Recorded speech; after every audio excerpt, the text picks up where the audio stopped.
तो देखନ୍ତୁ ଏ ମୋବାଇଲର ଟଚ୍ ଭଲ ଭାବରେ କାମ କରୁଛି ଆଉ ସ୍କ୍ରିନ୍ ବି ଅଫ୍ ହଉନି।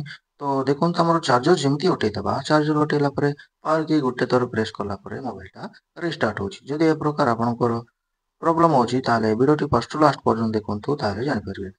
ତ ମୁଁ ବିଶିକେଶନ ସ୍ୱାଗତ କରୁଛି ମୋର ୟୁଟ୍ୟୁବ ଚ୍ୟାନେଲ MSD ସର୍ଭିସକୁ।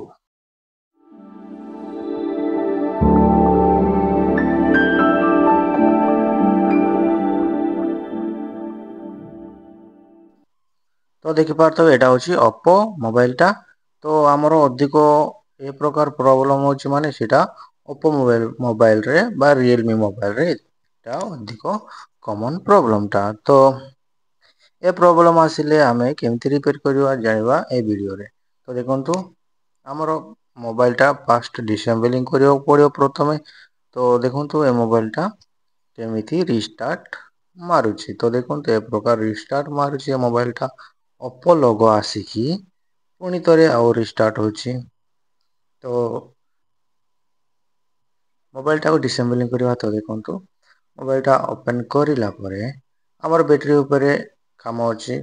ତ ଆପଣ ଭାବୁଥିବେ ବ୍ୟାଟେରୀରେ ସବୁ ବ୍ୟାଟେରୀରେ ଏଇଟା ରିପେୟାର ହେଇପାରିବ ବୋଲି। ତ ସେମିତି ହେଇପାରିବ ନାହିଁ। ଯେଉଁ ବ୍ୟାଟେରୀରେ ହେବ ସେଇଟା ମୁଁ ଏ ଭିଡ଼ିଓର ଲାଷ୍ଟରେ କହିବି।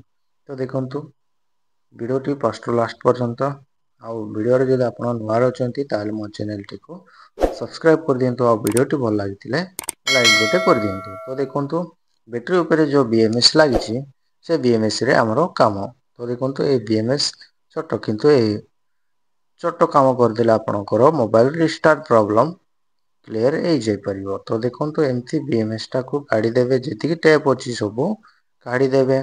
ତ ଏ ପ୍ରକାର ମୁଁ ଟେପଟାକୁ କାଢ଼ି ଦେଉଛି। ତ ଦେଖନ୍ତୁ ଆମର BMS ପୁରା କାଢ଼ିଦେଲି। ତାପରେ BMS ପାଖରେ ଦେଖନ୍ତୁ ଏ ପାଖରେ ଗୋଟେ ଲାଗିଛି ସର୍ଟ ରେଜିଷ୍ଟର। ତ ଏଇଟା ଆମର ରେଜିଷ୍ଟରଟା।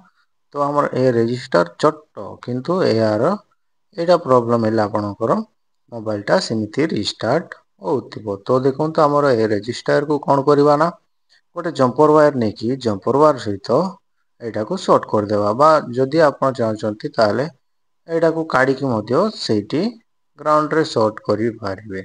ତ ଆମର ସର୍ଟ ରେଜିଷ୍ଟରଟା ମୁଁ କାଢ଼ୁନି, ଡାଇରେକ୍ଟ ଜମ୍ପର ୱାୟାର ସହିତ ତା ଉପର ବାଟ ଦେଇ ଜମ୍ପର କରିଦେଉଛି।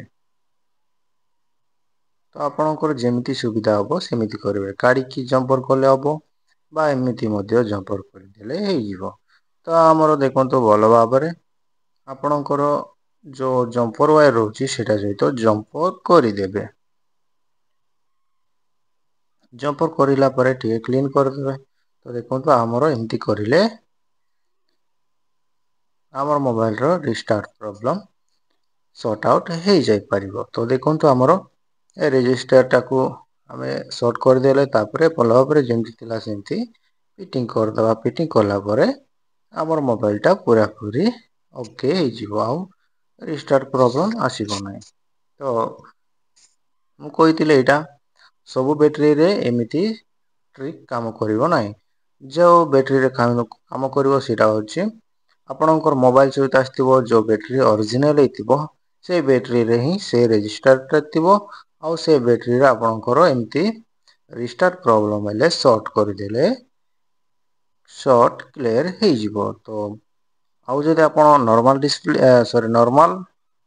ବ୍ୟାଟେରୀରେ ଏମିତି କାମ କରିବ ବୋଲେ ହେବ ନାହିଁ। ଆପଣଙ୍କର ଅରିଜିନାଲ ବ୍ୟାଟେରୀରେ ହିଁ ଏମିତି ହେଇପାରିବ। ତ ଦେଖନ୍ତୁ ଆମର ଭିଡ଼ିଓଟି ଭଲ ଲାଗିଥିଲେ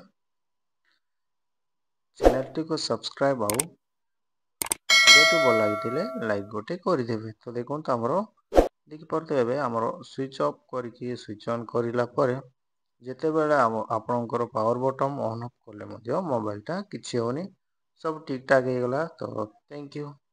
ମିଶିବା ଆଉ ଏକ ନୂଆ ଭିଡ଼ିଓରେ। ଏମିତି ଭିଡ଼ିଓ ପାଇଁ ମୋ ଚ୍ୟାନେଲଟିକୁ ଫଲୋ କରନ୍ତୁ। Thank you.